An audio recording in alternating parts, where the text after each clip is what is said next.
Sitting in the back row of that classroom, I had the perfect vantage point to watch the trajectory of Alara and Julian. He was the athlete who never seemed to run out of energy, and she was the brilliant, untouchable academic who finally lowered her defenses for the sake of affection. It is unfortunate that their narrative could not withstand the simple, grinding reality of graduating and moving on. Years later, Julian moved back to the country. Someone in the old class messaging group began the process of setting up a reunion. People were plotting, hoping to maneuver the two of them into the same room to restart their relationship. And as for me, Ilara's hidden husband, I just quietly pressed the button on the side of my phone and turned the screen black. I had only just managed to drag myself out of bed when the notifications from my high school group chat began to vibrate against the nightstand. They were discussing the logistics of a welcome back party for Julian. It was being framed as a chance for everyone to gather, catch up on life, and walk down memory lane. Then Julian appeared in the chat stream, posting a moving image that said, "I'm flattered." Immediately after that, a notification popped up indicating someone had created a separate, new group chat. Everyone was included except for Julian and Alara. The person spearheading this operation was Julian's old seating partner, Mitch. "You guys know the history, right?" Mitch typed. "Alara and Julian, our tragic pair. They only broke up because he moved overseas. As far as I know, neither of them is seeing anyone right now. Why don't we play matchmaker and help them fix what broke?" "Forget the drama," someone else wrote. "Why are they both still single?" "Your guess is as good as mine," Mitch replied. "And I am certainly not going to ask them. But someone like Alara, who is so focused and serious, once she learns how to care for someone, it usually lasts a lifetime." It is true, I have never seen her look at another person with that specific kind of warmth. Their relationship was essentially public knowledge throughout the entire school back in the day. I supported the idea of them together, just like everyone else. This entire scheme in the group chat felt incredibly presumptuous. I doubted anyone had actually bothered to ask the two people involved if they wanted this. The chat was becoming increasingly energetic. I have been a silent observer in that group for years, practically invisible to the rest of them. So, while they carried on with their enthusiastic planning, I simply silenced the device. Alara rarely looks at the class group chat, and her personal social media feed has been dormant for years. It consists entirely of reposted academic articles or her dry commentary on emerging technologies. There is very little evidence of a living, breathing human being behind the account, which makes it difficult for anyone to get a real sense of her daily existence. Again, school. Everyone referred to her as the Ice Queen. Even when she was a teenager, she was already barricaded inside the fortress of her studies, completely dedicated to her work. It is somewhat ironic, really. In our class of over 40 students, only 2 people had grades that never fluctuated. Alara, who was always at the top, and the guy who was dead last. When I finished getting ready in the bathroom and opened the door, Alara was standing right there in the hallway. "Oh, sorry," I said, realizing I had taken a long time. "I was in there for a while." I noticed the rims of her eyes were slightly pink. She had likely pulled another all-night work session, staying up until 1 or 2 in the morning to refine her tenure paper. "It is fine," she said.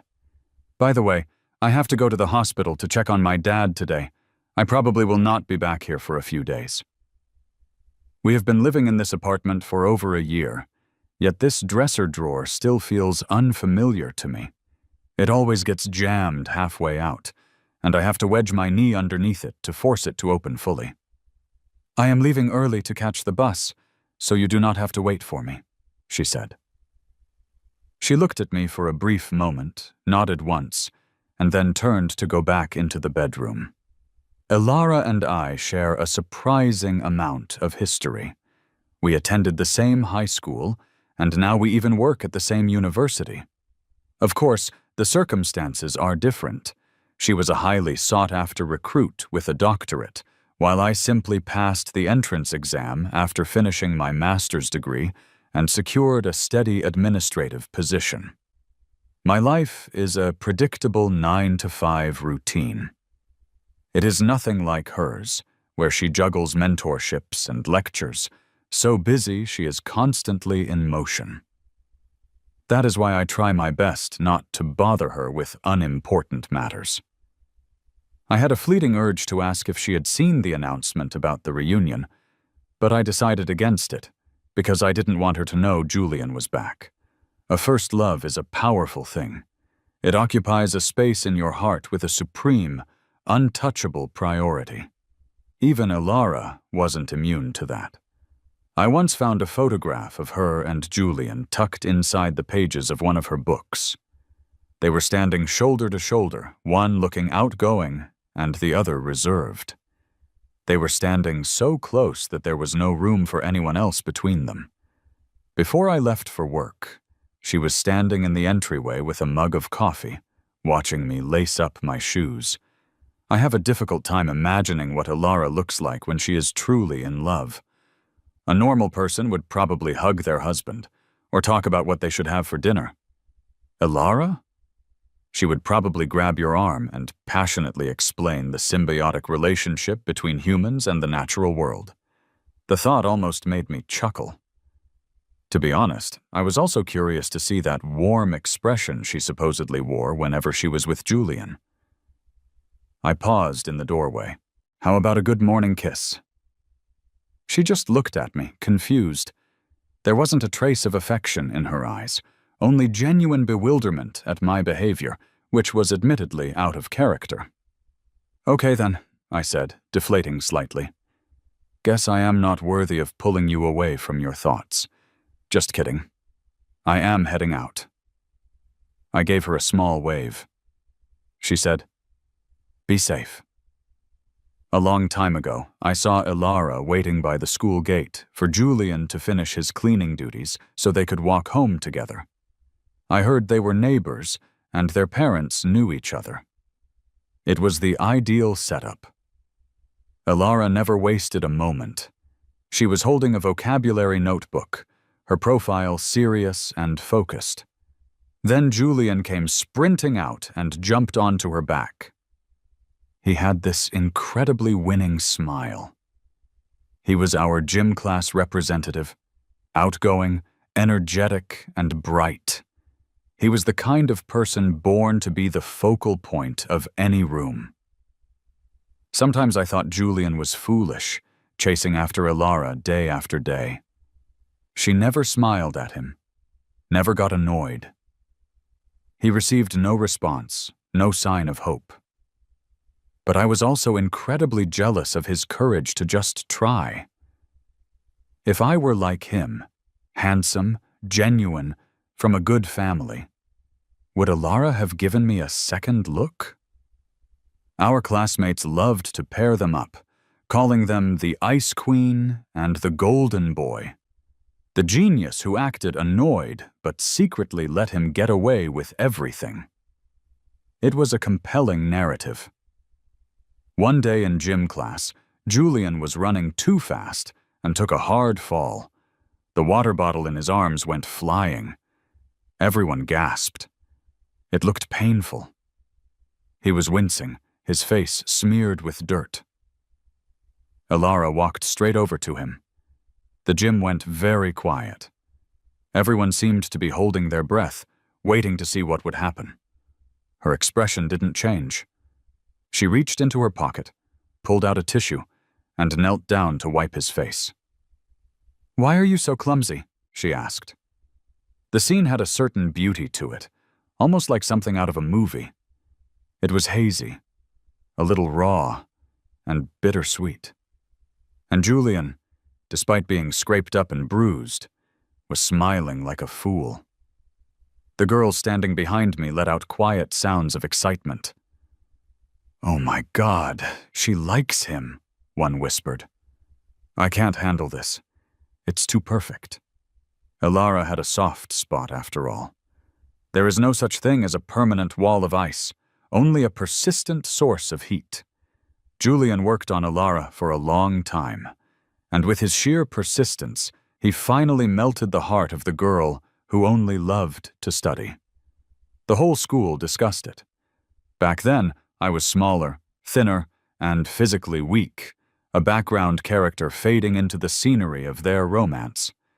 Their light was probably just too bright for me. A creature of the shadows like myself scurried away, afraid of getting burned, afraid they would see right through to the shameful secret crush I kept hidden in my chest. How could I have dared to compete? I wasn't handsome, I had no charm, so I just forced a smile and agreed with everyone around me, my heart not in it. Yeah, I'd say, they are sweet together. The only thing I ever dared to do was exchange a few functional words with Elara. "Elara, I need to collect the biology homework." Last month, my father was diagnosed with glioblastoma. The prognosis for this specific disease is terrible. It is highly aggressive, and by the time symptoms appear, it is usually just a few months from diagnosis to the end. Even with systematic treatment, the survival rate is extremely low. The doctor told us to prepare ourselves. It meant he could be gone at any moment. Bad news tends to compound. He spent his whole life raising my sister and me on his own, seeing us get married and settled. This was supposed to be his time to relax and enjoy his later years, but he was taking it surprisingly well. He felt like he had done everything he needed to in this life, with no lingering regrets. My sister runs her own business, and is much busier than I am, so I am the one who spends most of the time at the hospital with him. My boss was understanding and approved my request for long-term leave. "How has Elara been with work lately?" my father asked. "Pretty busy." "You two are turning 28 next year. Are you planning on having kids or what?" I sat by his bed, carefully peeling the skin off an apple in one long strip. "It is common to have kids later these days," I said. "I think we are fine where we are right now." My father shot me a cold look. "I have no idea what Elara sees in you. I know my own son. When you first brought her home, I thought you had just hired someone to trick me. Her family is so well off. How could she possibly be interested in us?" My hands slowed down. "Elara is a wonderful person," I said quietly. "She is so good I cannot find a single fault. You would be lucky to find someone like her these days. But you do not have any advantages. You are average-looking, and we are not in the same financial league. How are you going to keep her?" I listened without interrupting. It was the same lecture he had given me hundreds of times. Ultimately, he believed a prize like Elara shouldn't have fallen into my lap. With her family background, looks, and talent, she could have anyone. The one person she couldn't possibly love was me. I shouldn't aim so high. I should be more realistic. Growing up, my dad was always especially hard on me. He thought I hadn't inherited any of his decisiveness, just my mother's meek and indecisive nature. I never lived up to his expectations, never earned any of his praise. Until I graduated high school, almost all my clothes were hand-me-downs from my sister. That is why I loved wearing my school uniform. At least at school, it made me look no different from the other boys. He went on for a while, but seeing it was like talking to a brick wall, he eventually gave up. At 7 in the evening, my sister finally showed up. She was alone again, her eyes heavy with exhaustion. My dad craned his neck, looking behind her, and my sister finally said, "The kids have their English lesson this afternoon. They didn't have time." Right, he said. "School is more important." He said that, but the disappointment on his face was obvious. I went out to get some water, giving the two of them some time alone. The muted group chat had hundreds of new messages. Julian said he was flying back tomorrow. Everyone chimed in with messages of welcome. "All right, tell us," someone wrote. "Who are you most excited to see after all these years?" Mitch sent a winking emoji. "You, of course. My best seating partner in the whole world." "I don't think so," another replied. "Ahem. Can someone please mention Ilara, our star pupil?" "Stop messing around," someone else added. "She is busy with work." "Ooh, listen to the protective husband," another joked. "Is this what I think it is?" Julian sent a funny moving image of a court official bowing and saying, "This servant takes his leave," without giving a clear answer.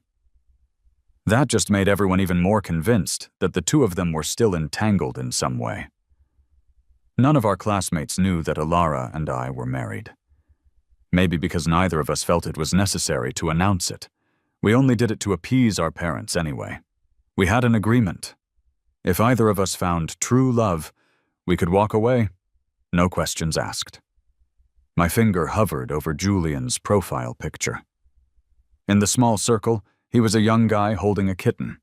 I was curious, but my thumb slipped.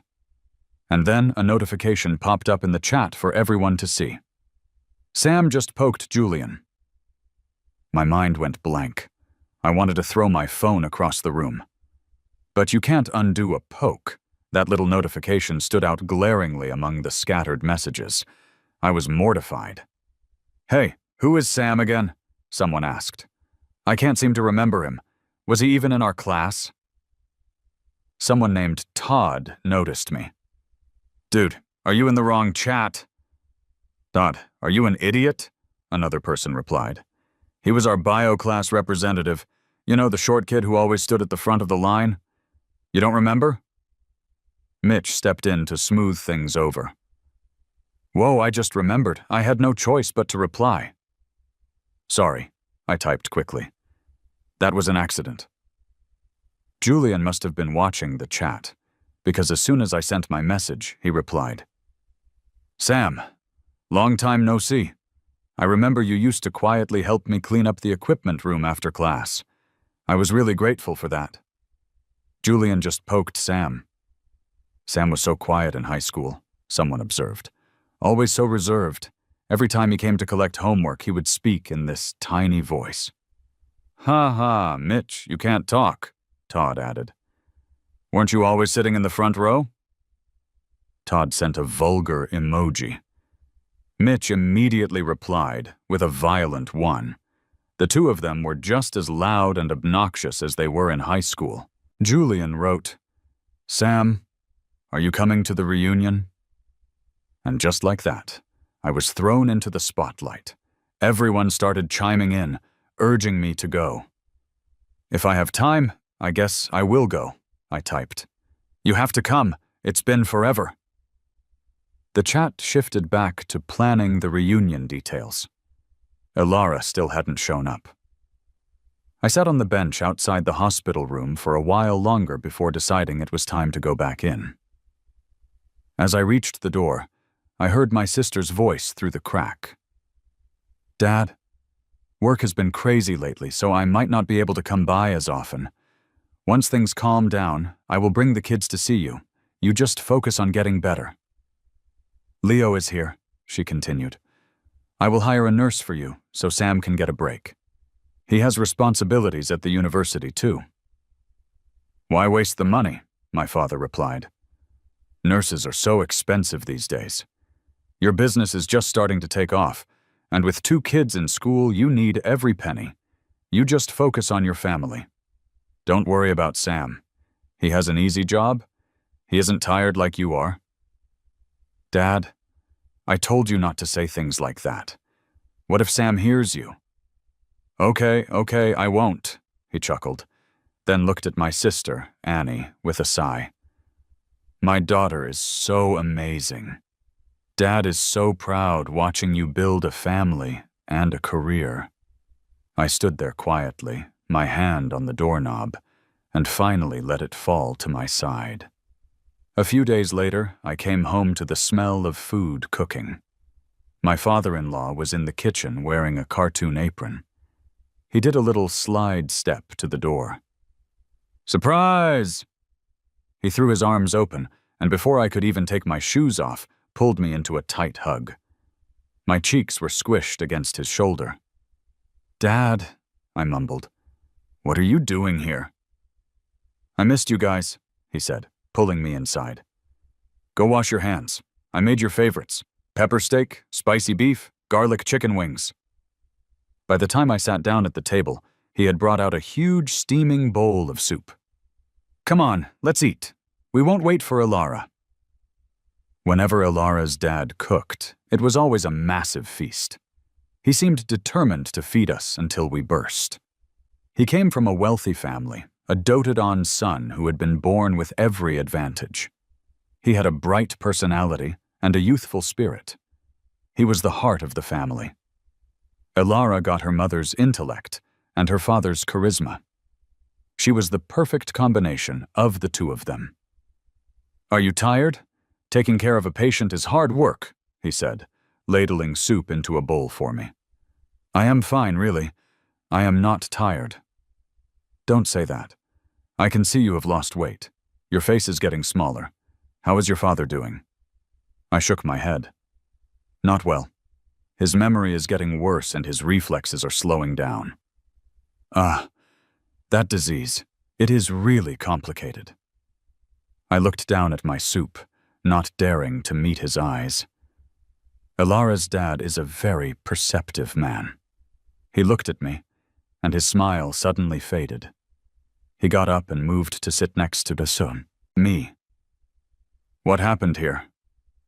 There was a clear mark on my right cheek, a testament to how hard the person had hit me. "It is nothing. My dad hit me. He has been a little unstable lately."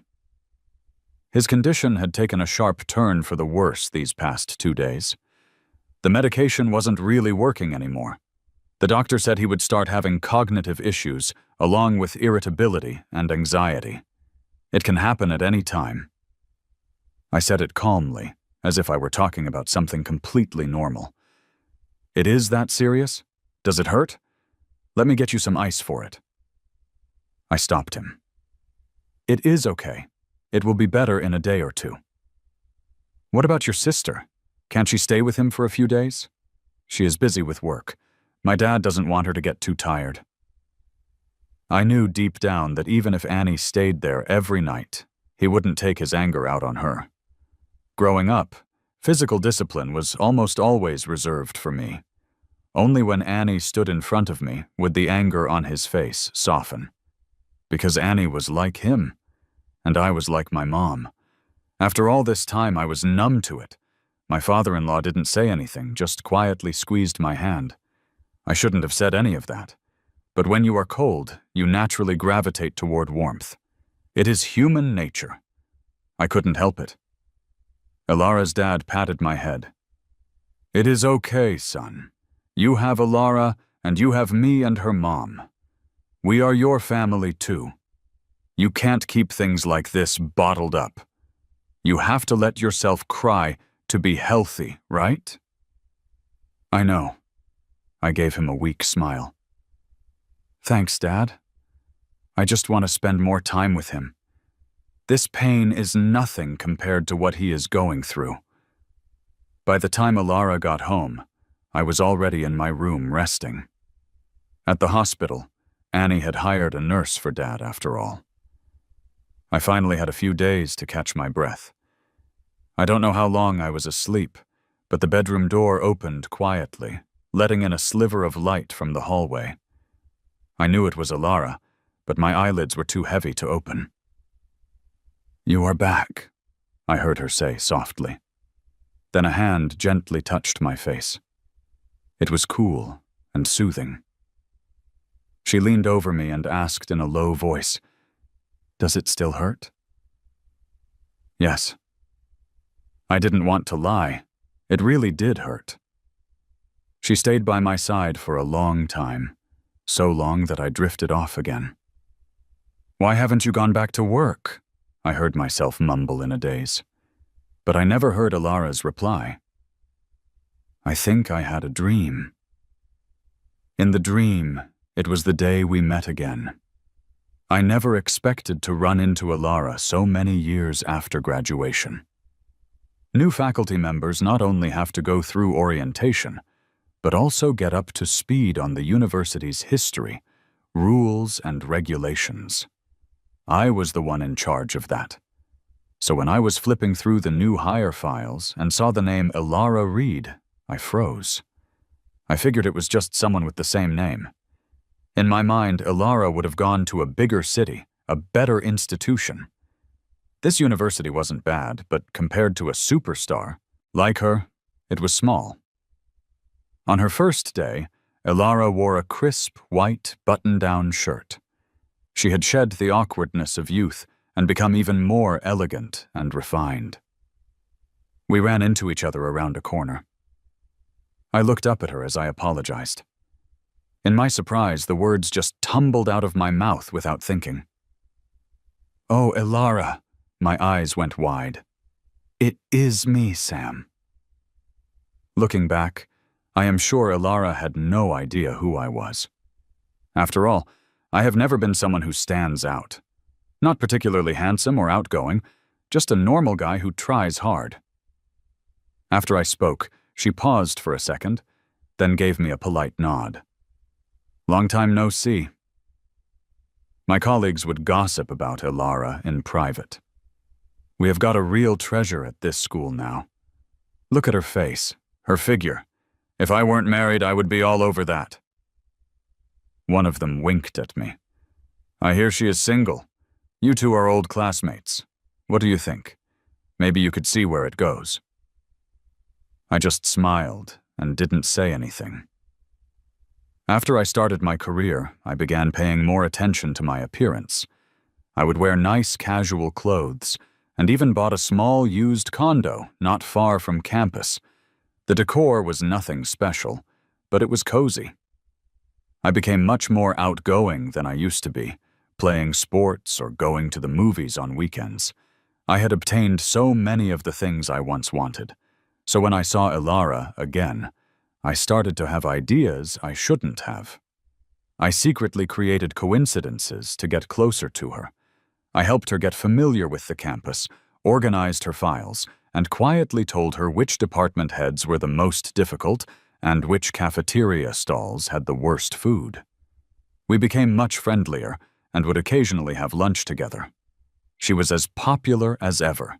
Every one of her classes was packed. Ilara is a slow burn. After a while, she started telling me about the students she was mentoring. Sometimes she would even try to explain some professional concept that went completely over my head. She would glance at me, see the total confusion on my face, and then she would give a faint, soft smile and say in a low voice, "Let me tell you a different story." I felt like we were getting closer. Away from the confines of high school, I grew bolder. The stupidest thing I did was run back to the school at 8 o'clock one night. It was pouring rain, but the light in Ilara's office was still on. I stood under the awning of the science building with my umbrella, waiting for that light to go out. At 9, Ilara came downstairs. I gave her a big grin, my teeth chattering from the cold. "Fancy seeing you here. Working late too?" She seemed a little surprised. "You are still here this late?" I scratched my nose guiltily. "Had some work to finish up." It was about a 10-minute walk to the parking lot. We huddled together under one umbrella, standing very close. The rain and fog enveloped the city, and the raindrops pounded like my racing heart. She insisted on driving me home. The drive was short. Before I got out of the car, I worked up the courage for the first time to say goodnight to her. Her voice was so gentle it was easy to misinterpret. "Good night. Sweet dreams." After I moved out, my dad started calling me several times a week. It was always about one thing: blind dates. Annie got married to her long-term boyfriend right after graduation, and in the blink of an eye she had 2 kids. So my dad's main mission in life became finding me a partner. He was old-fashioned. Love wasn't important. What mattered was finding someone you could build a life with. I told him I would just get a dog. My dad told me to get lost. Ever since I reconnected with Alara, I had been even more resistant to his matchmaking. Finally, he promised me this was the last time. If it worked out, great. If not, he would leave me alone. But on my way to meet the blind date, I ran into a man walking his dog. The leash snapped, and the little dog shot off like a rocket. The man was frantic, shouting and chasing after it. I dropped my bag and took off running, chasing that little thing for 2 full blocks. By the time I brought the dog back, my hair was a mess, my clothes were soaked, and I looked like a wreck. The man holding my bag was moved to tears. He immediately invited me to his house for a rest. I was still out of breath and waved him off. "It is no problem, sir, really. I am happy to help, but I have to be somewhere, so I can't." When I turned around, Alara was standing right behind me. The dog saw her and started wagging its tail furiously. She tilted her head. "Sam!" Before I could say anything, the man exclaimed, "Oh," and came closer. "Alara, is this your friend?" "Hello there. I am Alara's father, Mr. Reed. Hello." "My name is Sam." My mind went blank with nervousness, and I quickly bowed. "Well, what a coincidence." He explained what had happened, and the whole time Alara just stared at me. After a moment, she suddenly reached out as if to brush the wet, sticky strands of hair off my face. I think it was just an unconscious gesture, but it startled me. When I realized what was happening, my face flushed. "I am sweaty, don't touch me." It was as if she didn't hear me. She asked casually, "What are you doing here?" "I am meeting a friend. I just happened to run into your dad." "A guy?" I bit my lip, finding it hard to say. "A blind date." Alara froze and said nothing more. Her father, however, was surprised. "Oh dear, that is not good timing. Sam, look at you. You are all sweaty. You will catch a cold if you go like that. Why don't you text the other person and tell them something came up? You can reschedule for another day." He took my hand. "Our house is very close. Come over, change your clothes, and have dinner with us. How about it?" He didn't seem to be giving me a choice. I looked at Alara, pleading for help. She was walking behind us, holding the dog's leash. She seemed lost in thought, her expression unreadable. "By the way, Sam, can I get your number?" her dad asked. I looked away, my head spinning. "Huh? Oh, sure, of course." And just like that, Alara's dad and I became good friends. He seemed intent on setting me up with his daughter, often inviting me over for dinner on the weekends. I was afraid that if it went on for too long, Alara would start to resent it, so I started making excuses to turn him down. The blind date was completely forgotten. Until a month later, when a woman cornered me at the school gate. She had perfect makeup and was dressed head to toe in designer brands. She handed me her business card with a smile. "Mr. Davis, hello. My name is Lynn. Your father set us up." Just then, Alara appeared behind me. Her hands rested on my shoulders as she asked, "What is going on?" The woman's smile vanished. She looked from me to Alara and said bluntly, "You have a girlfriend?" Sensing hostility, Alara pulled me closer. "Yes, I do. And you are?" The woman eventually left, muttering under her breath, but Alara's hands never left my shoulders. She led me to her car, helped me buckle my seatbelt, her face very close to mine. She saw my wide-eyed expression and whispered, "You have to commit to the role, right?" My face turned bright red. Right. Like a patient on the verge of death, I looked at her with pleading eyes. "Should we get married?" Because of the dream about the past, I slept very deeply. My face didn't seem to hurt as much anymore. The group chat had tentatively scheduled the reunion for Saturday night. I still hadn't decided if I was going to go. One of my dad's old friends visited him at the hospital, bringing fruit baskets and milk. There was too much, so he told me to take some to my father-in-law. Ever since he hit me, he had become much quieter, maybe out of guilt. He spent most of his time just sitting on the bed, staring into space. The nurse Annie found was excellent, efficient, friendly, and around my dad's age. Every time she saw me, she would praise me. "Such a good boy, so meticulous. They say a son is a mother's treasure." I would just smile and say nothing. At noon, I took the fruit to my father-in-law's house. My mother-in-law was rarely home during the day. She was the director of a local research institute and was always busy with work. I had assumed a high-level intellectual like her would be hard to get along with. But my worries were completely unfounded. Though she was a woman of few words, she was never lacking in warmth and care. The day we got our marriage license, she privately transferred $15,000 to me, saying it was a gift for her new son-in-law and that I should just take it without feeling burdened. After my dad's diagnosis, they were worried we wouldn't have enough for his treatment and gave me a credit card. I haven't spent a single penny from it. Regardless of whether Ilara and I have a future, my life with her family has been happy and warm. My father-in-law was thrilled to see me. "We were just talking about you. Come in, Sam, come in."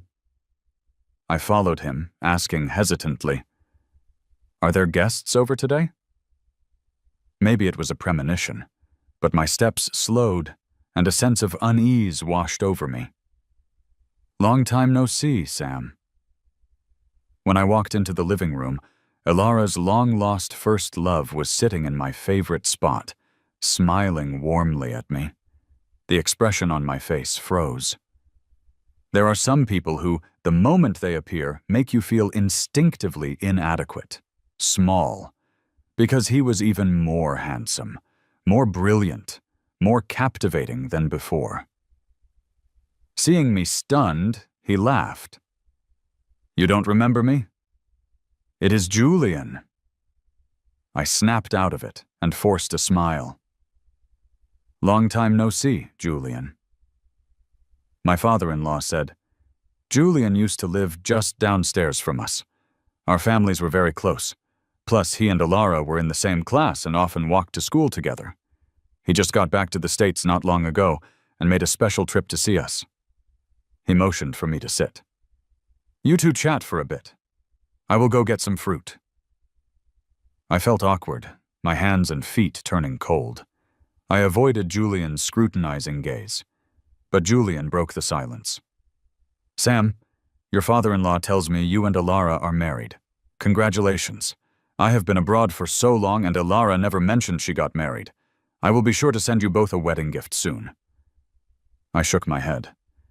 "That is not necessary." He looked at me and chuckled. "Sam, you are still so quiet, but you have gotten more handsome." Just then, my father-in-law came back with a plate of sliced oranges. "By the way, Julian, does Ilara know you are back?" "Oh yeah, she knows. I told her I wanted to come visit you and was afraid you might have moved, so I asked for your address. That girl, she didn't tell me?" "Well, if I told you ahead of time, it wouldn't be a surprise, would it? You rascal." So they had been in contact this whole time. I didn't know anything. Ilara doesn't really tell me about these things. I sat on my favorite couch, listening to my father-in-law and Julian reminisce about the past. After all, Ilara and Julian had a history that I could never be a part of. He could win her parents' affection so much more easily. I wasn't irreplaceable. Even though Ilara and I were husband and wife, our connection was nothing compared to theirs. The realization was a crushing blow. Is this the end for us? I zoned out slightly. I wanted to run. After what felt like an eternity, I finally mustered the courage to interrupt their trip down memory lane. I said apologetically, "Mr. Reed, I have to get going. Julian, I will see you around." He gave me a small smile. "Okay, take care on your way out." My father-in-law walked me to the door. "I was planning on cooking a big meal for you guys. Sam, is something urgent going on with your dad?" "It is nothing, Mr. Reed. You guys go ahead and eat." I am sure I looked awful right then. So when the door opened and Ilara appeared, it felt like my heart had plummeted to the floor all over again. She didn't know I was bringing fruit over today. It was obvious who she was here to see. My eyes burned, and I couldn't hold back my emotions any longer. I rushed past her. "I am going back to the hospital." Ilara grabbed my arm. "I will drive you." "No need." I tried to push her hand away, but she wouldn't budge. She seemed to sense my distress, and for once, held on tight. "Sam." I took a deep breath, my voice thick and noticeably colder. "Let go." It was probably the first time I had ever spoken to her in that tone. She froze. I seized the opportunity to pull my wrist free. I used a little too much force and stumbled backward a few steps, feeling utterly pathetic. "I can get there myself." I admit I was spiraling. The little demon named insecurity, long buried in my past, had come roaring back to life. It made me lose my cool, lose myself. It laid bare all my lifelong flaws right in front of Ilara, and it ripped my carefully constructed facade to shreds. See? I am not as nice as you thought. I turned and walked away without looking back. That afternoon at the hospital, I got a call from Julian. Maybe I had already anticipated he would ask to meet, so I felt nothing. "Sam, it is Julian. Can we meet this afternoon?" He sounded like he was in a good mood. "Sure." Around 4 o'clock, I let the nurse know and went to meet Julian. At first, we just talked about old school stories. Then, suddenly, Julian changed the subject. "So, how did you and Ilara end up together?" His face wore a flawless smile, his demeanor perfect, but I felt a chill run down my spine. "We work at the same place." "Well, that is quite a coincidence. So, does this mean your dream came true?" My breath hitched, and I snapped my head up to look at him. He rested his chin on one hand and continued casually. "I don't know if you remember Todd. One time during cleaning duty, he happened to find a diary that fell out of your desk. He passed it around the class. We had no idea someone so timid could have such a rich inner life. That is when I found out you had a crush on Ilara. A little out of your league, don't you think?" I suddenly heard a sharp ringing deep inside my head. I told Ilara about it later. I said, "Hey, that quiet bio rep has a thing for you." Guess what she said? He stared at me as if to capture my every reaction. She said, "What does that have to do with me?" Thump, thump, thump. So, after I got with her, I was worried you would be upset. Luckily, you were a nice guy and still helped me clean up after gym class every time. I looked down, silent, my nails digging deep into my palms. "You mean she knew I liked her the whole time?" "Of course. We all knew," he said cruelly. "You were the only one who didn't, Sam. But it is fine. A lot of guys liked her. You were just one of them." He was forcibly dragging all the secret shame of my teenage years into the harsh light for everyone to mock and ridicule. My boyish crush, which I thought I had hidden so well, had become gossip, belittled and insulted. A wave of intense nausea washed over me. Oh, right. It seems Alara doesn't want anyone to know about your relationship. Don't worry, I will keep my mouth shut at the reunion. He finally dropped the smile, his tone turning cold. Sam, I am a straightforward person, so don't take this the wrong way. But I believe everyone has the right to pursue happiness. To selfishly keep someone by your side is a truly despicable act. He tapped his fingers on the table. Alara has a hard time saying no to friends, so I hope you won't turn the kindness she has shown you into a cage to trap her. Julian was still handsome, so handsome it made me sick with envy. But after all these years, he had become arrogant, cruel. He had become the person I had once imagined myself to be. Julian, I said, even though Alara and I didn't get married for love, I was the one who asked, and she was the one who accepted. If she feels like I am forcing her to stay, then let her tell me herself. Let her ask me to let her go. I would gladly accept, walk away without a second thought, and never look back. I stood up and said coldly, if that is not the case, then please don't stand there on your high horse acting like some third party judging and questioning me. My heart was cold, my head was throbbing, but I had never felt so clear. The gentle piano music of the coffee shop floated through the air, making the tension between us feel incredibly out of place. Julian, I am glad you are back in the country, and I wish you all the best in the future. But let's not meet alone again. I got up and left without seeing his final expression. On the bus ride, I glanced at my texts. The group chat was still buzzing with speculation about Alara and Julian. Did you guys know? Last September, Alara went to Berlin and had dinner with Julian. Whoa, for real? He told me himself. I almost died. Are you saying they have been in touch all these years? More than that, I bet they secretly got married already. Damn, she must be so in love. Alara and I got married last July.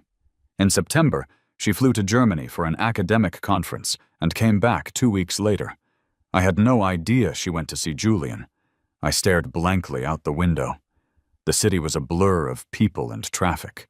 I didn't know where to go. When you are panicking, you start to shake. The cold seeped from head to toe, deep into my bones, freezing me to the core. I got off the bus halfway, bought a hot milk tea, and sat on a park bench. I never cried much as a kid.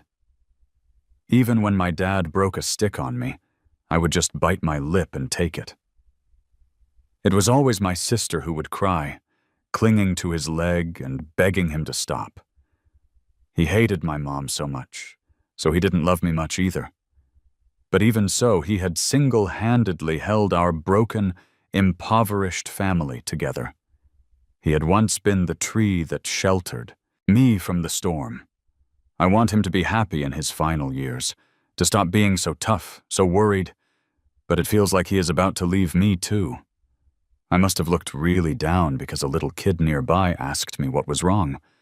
I swirled my milk tea. It is too bitter. How can milk tea be bitter? Because I am bitter inside, little one. She pursed her lips, hesitated for a moment, then suddenly pulled a piece of candy from her pocket and placed it in my palm. This is really sweet. Mommy doesn't let me have too many. It is for you. Thank you. But the adult world is a bitter place. Then I don't want to grow up. Oh man, am I crushing this kid's spirit? Can't be a downer around children.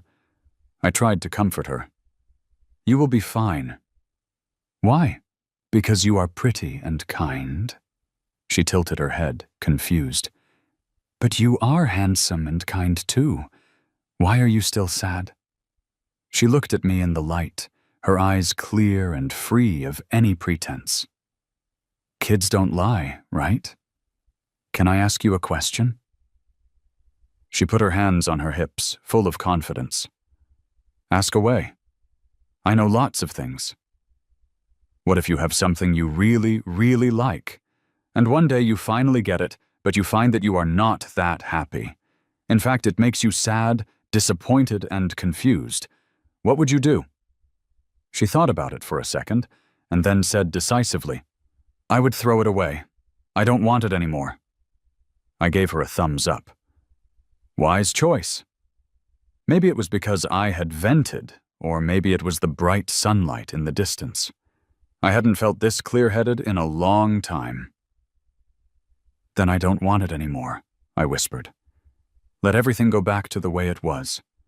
Only then will I stop feeling so insecure and anxious. Only then can I be myself again." I decided to move back to my little condo for a while. It felt like there weren't many traces of me in Ilara's house. I stood in the doorway and looked around. I had bought a few plants to liven up the cold space. Unfortunately, neither Ilara nor I were very good at taking care of them. We could only watch as the green plants went from vibrant to withered, and finally dead. I crouched on the floor, staring at their corpses, feeling like a terrible person. At the time, Ilara had said, "The ecosystem here isn't right for it." I sighed. "I guess you can't force some things." I packed up a few small personal items and some clothes for the season, trying to make my departure seem less abrupt. Back in my long, neglected condo, I gave the place a thorough cleaning. By the time I was more or less done, it was past 8. I was dozing off on the couch when I realized my phone had been vibrating for who knows how long. It was Ilara. "Hello? Are you at the hospital?" She was silent for a few seconds. "Sam, where are you?" I closed my eyes and gave in. "At my condo. I am coming to get you. But I think I need to be alone for a while." My answer seemed to throw her off. "For how long?" "I don't know. Then what should I do when I want to see you?" I leaned back on the couch, staring at the ceiling, feeling a sense of relaxation I hadn't felt in a long time. "Are you going to the reunion?" She didn't seem to understand the sudden change of topic, but answered patiently, "No." "Oh, I thought you didn't know about it. Mitch contacted me." I took a deep breath. "Ilara, maybe we should end this." "What do you mean?" I scratched my nose. She was really going to make me spell it out. "I mean a divorce. Marriage and divorce, are they just casual things for you to bring up whenever you feel like it?" Her voice grew colder, sending a shiver down my spine. I couldn't imagine her being angry. Then again, Ilara was like a difficult book. I had flipped through her pages 1,000 times, but only understood the surface.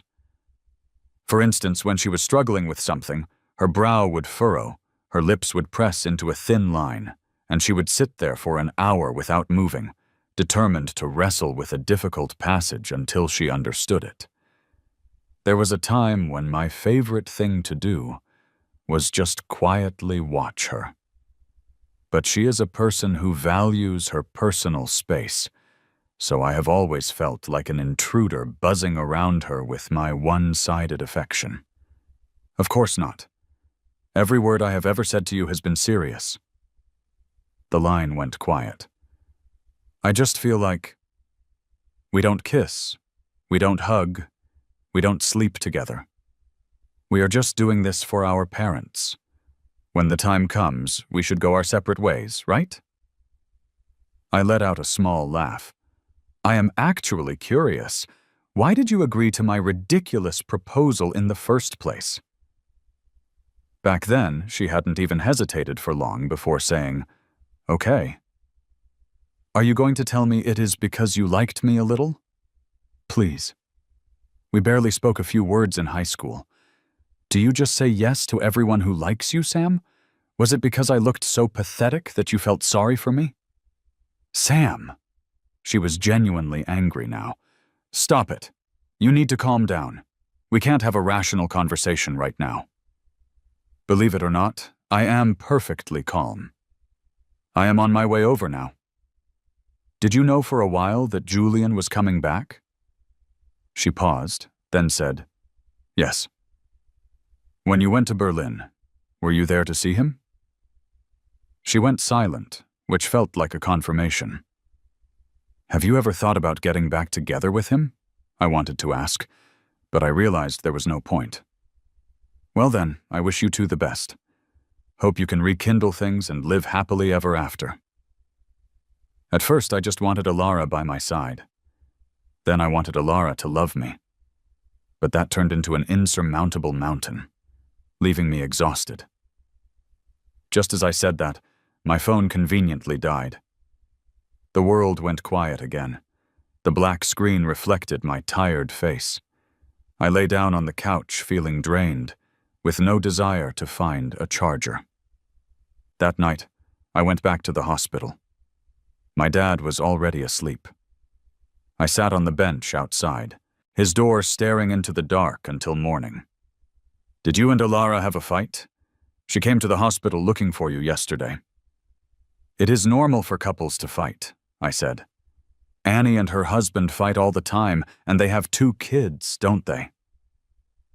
His eyesight had deteriorated badly. He stared into space as he talked, his face expressionless. I had no desire to argue with him. He no longer had the power to control my life anyway. He had brief moments of clarity each day. The rest of the time he was delirious, muttering for my sister to drink less. Too bad Annie couldn't hear him. After talking for a bit, my dad fell asleep again. The toll of the disease and the side effects were causing his body to rapidly decline. His neurological functions were collapsing. If there is a heaven, I hope he gets there soon to find peace rather than being tortured like this. A few days later, I found some time to go to Alara's place. I left a signed divorce agreement and a bank card on the table. The money in the account was everything her parents had given me. I hadn't touched a cent. I sat in a chair for a while. I felt lost. In over a year, it felt like I hadn't made a single happy memory here. When Alara was home, she spent most of her time in her study. We had our own spaces and never interfered with each other. Sometimes, on a whim, I would bake something for her, hoping to see a special expression on her face. It didn't have to be more than what she showed Julian. Just a little would have been enough. But she would just glance at it and say, "You don't have to make these for me. I don't really like sweets." At 1 in the morning, I sat on the floor of my room in the faint moonlight and ate every last bite. Everything I owned fit perfectly into one suitcase. I placed the house key next to the divorce papers. She would see it right away. The door closed slowly. We were over. "The reunion is tomorrow," Mitch was wailing in the group chat. That Alara had turned down his invitation, saying she was too busy with work. That is the most in-character thing ever. Classic Alara. My truth or dare plan for them is ruined. It is okay. We can still play. Even though I can't support them in person, I am just glad to know they are on good terms. What do you mean by that? Give us the inside scoop. What is up? What is up? Did you guys see Julian's social media post a few days ago? The one with the table full of food and the heart hands? Bingo. I heard Alara's dad made it for him. I mean, what kind of ex-couple is still that close with the in-laws? You think they are just one step away from making it official? All right, everyone, get your wallets ready for a wedding next year. This trip wasn't for nothing. It seems my marriage to Alara is still a well-kept secret. She could probably get remarried and no one would even notice. My old classmate Paul suddenly messaged me. "Sam, are you going to the reunion? Want to go together?" He sent a nervous-looking emoji. We were best friends back in school, but we lost touch after graduation. I thought about it and replied, "Sure, let's go together." On Saturday, I gave the nurse a heads up, met up with Paul, and we took a cab to the hotel. The venue was nicely decorated with a photo backdrop and balloons. It looked like a big deal. The guest of honor was, of course, Julian. He was wearing a casual beige suit, his hair perfectly styled. He had an air of effortless class. From the moment he walked in, He was surrounded by people like a prince holding court. Paul and I found an inconspicuous spot to sit and wait for the dinner to start. But at its core, a class reunion is just a place for people to show off their success or try to rekindle old flames. The conversation revolved around the same few popular people. Those of us with less presence couldn't even get a word in. Not even half an hour into the dinner, Mitch brought up Elara. It is a shame our class genius couldn't make it. If she were here, this would probably turn into a wedding reception, right? Everyone started hooting and hollering, their eyes darting toward Julian. Julian just smiled calmly, unperturbed. His gaze swept over me for a second, and then he suddenly said, "Sam, I would like to raise a toast to you." He stood up gracefully. "I hope we can always be good friends." He downed his glass and waited for my response. Maybe people were finally noticing me, because I could feel more and more curious glances. I didn't say anything, just drank a full glass of liquor with him. Todd, who was always a jerk, was a little drunk and spoke without thinking. "I remember Sam used to have a crush on Elara, right? Back in sophomore year, I was cleaning and saw your diary. You are a pretty good writer, man. You described her like she was a goddess, ha ha ha." Dude, that is so messed up. Why were you reading his diary? Another guy scolded him, but he had a smirk on his face. Maybe I drank the liquor too fast because a fire started in my chest, making me feel sick. Paul touched my hand and whispered, "You okay, man?" I shook my head. "I am fine."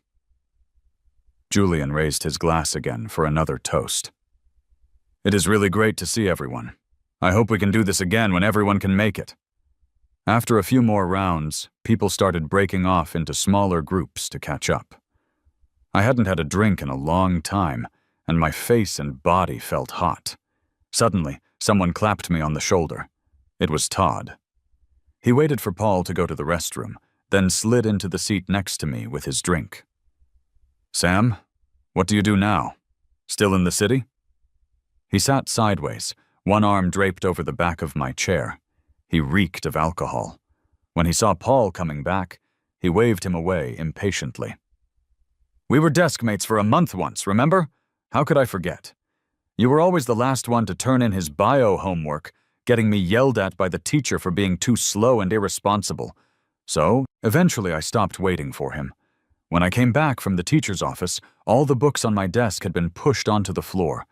They were covered in footprints." Todd glared at me. "You did that on purpose, didn't you, Sam?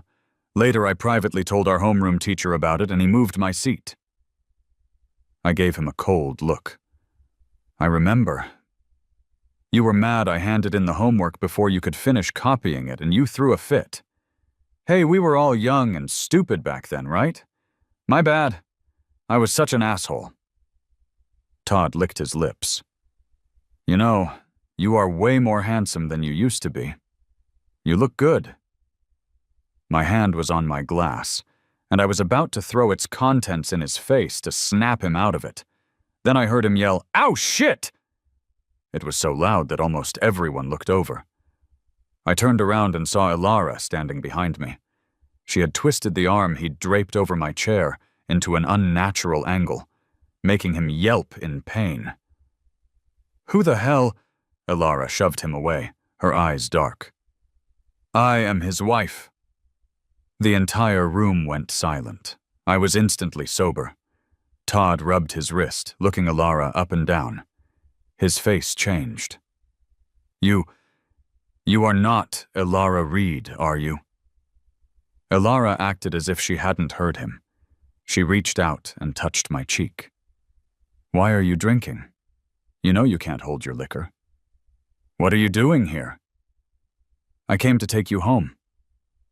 I looked up at her, and maybe it was the alcohol, but she seemed like a stranger. Mitch ran over to play peacemaker. "Oh, Elara, since you are here, why don't you sit down and have something to eat?" "No, thank you. I am just here to pick up my husband." "You and Sam, are you married?" Elara didn't confirm or deny it. Mitch took a deep breath, looking at me in disbelief. Elara helped me up, put my coat on, and zipped it up. From the moment she arrived, she hadn't looked at Julian once. All her attention was on me. An awkward silence fell over the room. I said in a voice only Elara could hear, "Right now we are. Let's go home first." She took my hand and started leading me out. "Elara, you are doing this on purpose, aren't you?" Julian's voice came from behind us. "Do you think making Sam pretend to be your husband is going to get back at me?" He sounded unusually emotional, his voice cracking. "I know you have been upset ever since I broke up with you, but you don't have to drag Sam into this. He is innocent." He cleverly shifted the focus back to himself, making it seem like my marriage to Elara was just a ploy to get revenge on him for their breakup. It was a classic trope. 10 out of 9 getting back together stories have a plot like this. Right now, I felt like the disposable side character, the obstacle thrown between the main couple just to create drama. But Elara didn't stop walking. Her face was calm as she just squeezed my hand tighter. "Sam and I will make sure to invite you all to our wedding reception sometime soon." Sitting in her car, I rubbed my temples. She reached out and touched my forehead. "Feeling sick? I can go get you something for the hangover." "No, I will be fine after I sleep it off." Elara still hadn't said a word about the divorce papers. I didn't know if she hadn't seen them or was just ignoring them. I wanted to use this opportunity to talk about it, but my head was killing me. "Why did you come today?" "Because I wanted to see you," she answered without hesitation, her profile cool in the shifting light. "You weren't answering your phone, so I had to come find you myself." I didn't say anything, just leaned my head against the headrest, not in the mood to talk. "Did my behavior today upset you?" "I just thought it was necessary for everyone to know you are my husband." I was the one who was drinking, but it seemed like Elara was the one who was drunk. I took a deep breath. "Elara, I think I am going to be sick." "I am sorry. I am not very good at saying these things. Was that too cheesy?" "No," I said, covering my mouth. "I just drank too much." When we got home, I spent a long time throwing up over the toilet. She came in and gently rubbed my back. "You know you are a lightweight, but you still drink this much, especially when I am not around." I leaned against her chest, weakly retorting, "Haven't you ever heard of drowning your sorrows?" A moment later, I felt myself being lifted. The next time I was conscious, she was wiping my face with a warm towel. "You are awake. Here, drink some water." She helped me sit up, supporting my back and holding a glass of warm water to my lips. The only light in the room was a small, dim lamp, creating a deceptive illusion of peace and quiet. "You don't want to divorce me, do you?" Her breath caught. "No," she said. "Why? I am not as handsome as Julian. I am not as driven, and I am not very likable. What is your reason for keeping me around?" She put down the glass and sat in front of me. "Sam, some love doesn't need a reason." "How is that possible? Even my own father can't love me. How could you?" "I have liked you since high school. My entire diary was filled with you, so when I saw you again, I got selfish. Marrying you was like a dream, but I wasn't happy. Then I figured out why. I got greedy." The alcohol had short-circuited my brain, and the words just poured out. "Liking someone is subjective. I don't blame you. We are just not a good fit. This marriage was a mistake from the beginning." She squeezed my hand tightly. "Sam, it is my fault. I was too arrogant. I thought love didn't need to be spoken, that if enough time passed, you would just accept our marriage as fact. I waited until we were falling apart to try and fix things. I like you. Love you more than you can imagine." She must have rehearsed that speech for a long time because she said it all in one breath, waiting nervously for my reaction. I found it funny. I blinked my tired eyes and looked away. Don't. I don't believe you. I am tired. Just let me go. I will apologize to your dad. I pulled my hand away and lay back down. Exhausted, I fell asleep quickly. The next day, the usually boisterous group chat was dead silent. Only Paul messaged me to ask how I was feeling, saying I looked pale yesterday and he was worried. A little later, he asked cautiously, "Are you and Alara really married? You left early yesterday, so you didn't see it. Julian was ranting for a while. A lot of people were comforting him. Some were even saying you were the other man. But I know you are not like that. Besides, they broke up ages ago. Who is the homewrecker here is anyone's guess. You should invite me over sometime. I am really curious about your love story." I thought for a long time about how to reply. In the end, I just said, "Let them think what they want. I am fine now. Thanks, Paul." Since I had moved all my luggage back to my condo, I had to borrow some of Alara's clothes. When I went out to the living room, the divorce papers, key, and credit card were still sitting where I'd left them. Alara hadn't gone to work. She was busy in the kitchen, surrounded by clouds of steam. I only remembered about a third of my drunken rambling from last night, so seeing her this morning felt awkward. She heard me and turned around. Her glasses were fogged up, which was kind of funny. "Come sit down. I made porridge." She ladled a bowl and brought it over. "It is my dad's recipe. It might not be as perfect as his." I took a sip.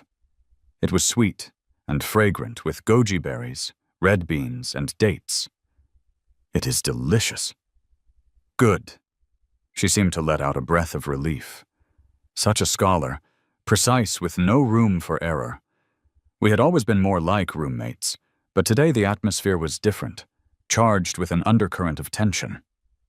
"Sam, there are a few things I want to clear up." She sat up straight, her expression serious. She even had a small stack of papers next to her, as if she were about to give an important speech. I put down my spoon and sat up straighter, feeling a little uncomfortable. Julian and I were in a normal relationship when we were young. We had a normal breakup. To be honest, he had a big impact on me, and it made me question if I still had feelings for him. But then you came into my life and I felt fulfilled and happy. The funny thing is, I didn't think of it as love. It was more like having a good friend, a confidant. I gradually got used to you being around. One day I saw you squatting next to the plants, mumbling some silly spell, and I thought it was adorable. I started watching you without realizing it, captivated by all your little quirks. You have such a passion for life. Compared to you, I am full of flaws. I thought love meant giving you space and respect, but love is actually simple.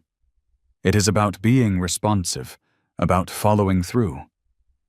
Unfortunately, I learned that too late. She gave a bitter smile and continued. When I went to Berlin, it really was for an academic conference. The professor who went with me can vouch for that. She pulled out a piece of paper. It was a printout of a group chat with her mentors, clearly stating the time, place, and schedule of the conference. Alara had replied, "Got it." Secondly, my meeting with Julian in Berlin was completely coincidental. He was one of the event organizers. We just attended a dinner with a lot of other people. We chatted a bit because we were old classmates.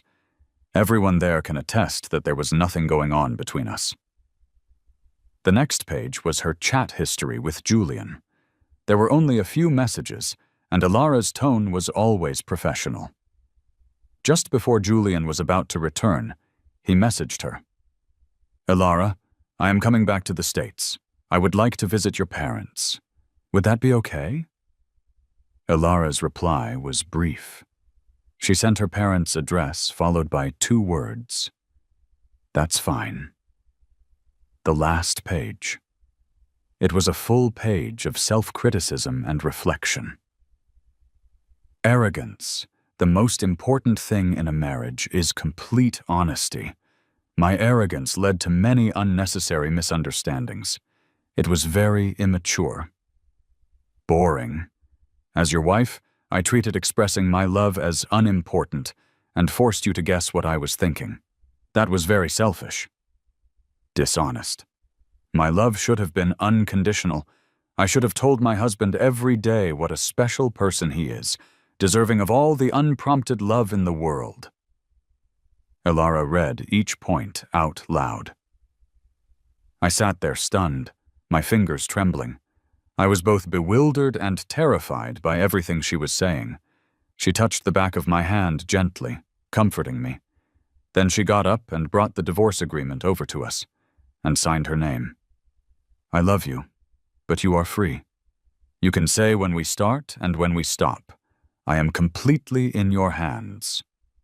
My upbringing turned me into someone with low self-esteem, afraid to face my own feelings, constantly putting myself down.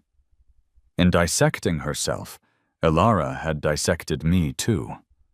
We were both responsible for this failed marriage. I thought I looked at her with red-rimmed eyes. You are the one who fixed the drawer, weren't you? Yes.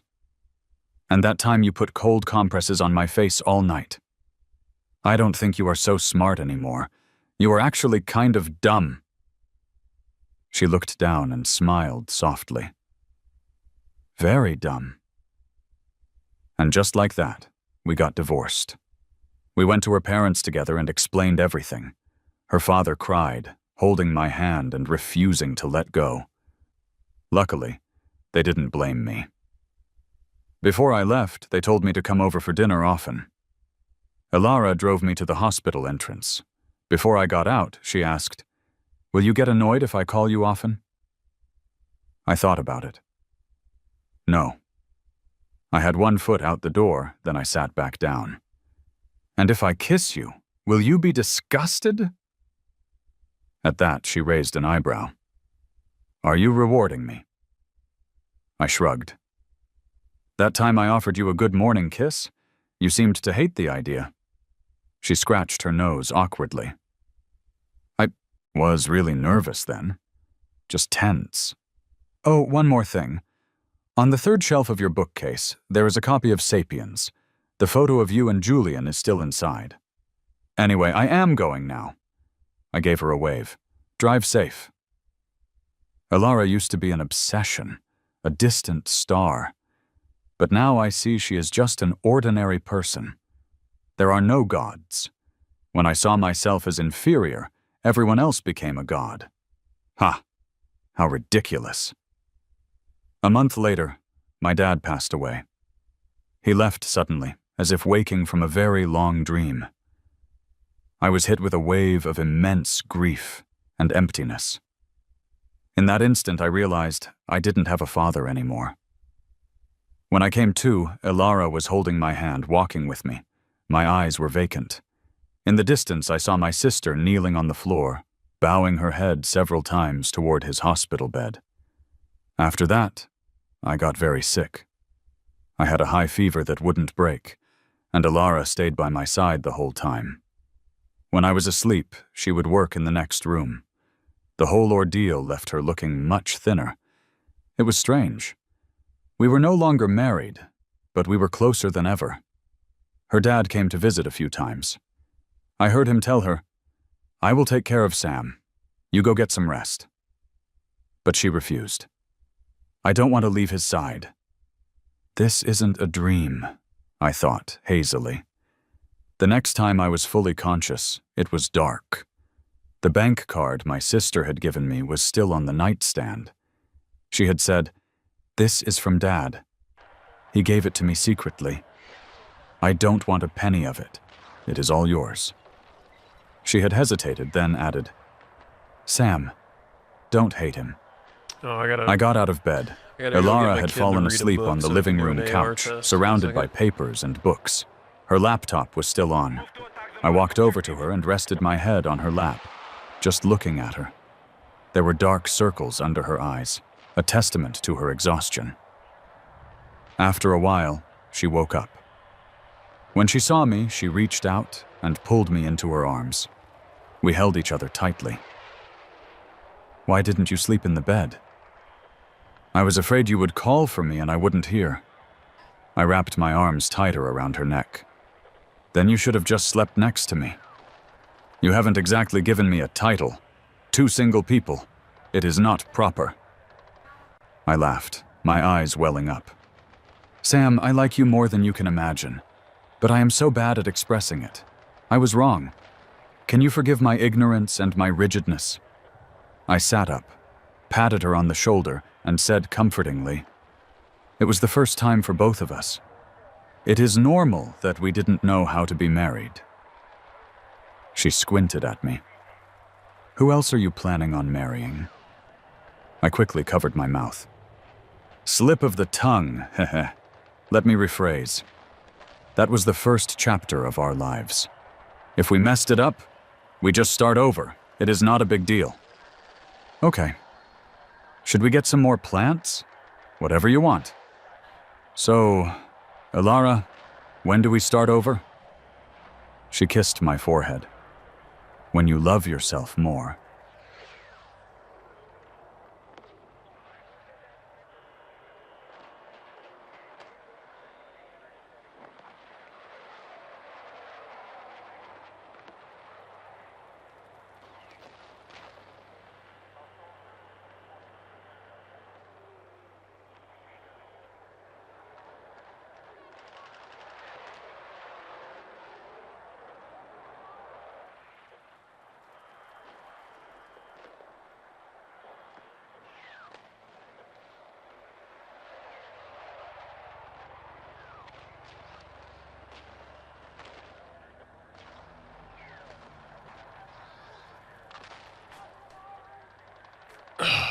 Fucking hate AR stuff.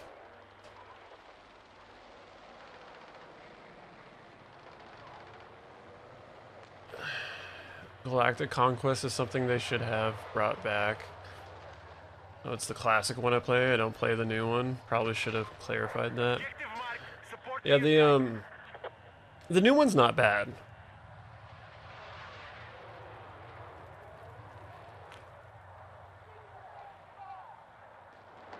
And the new one came out.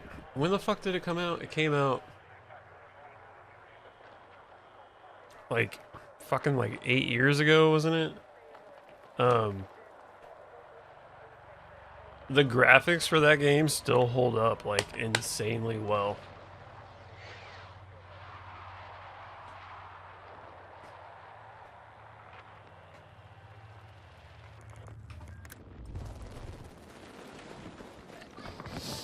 I need to change music. We now control Bravo. Our troops are winning the fight. Push ahead. That's what we get you. What's up? I got a lot of questions, but you got a lot more points for that. Did you pass it? Okay. 7.6. Nice. All right, bring me mom's iPad, and then we'll pick one more book, and then you'll be done. You only have one more book to do, and then you'll have all your points. I want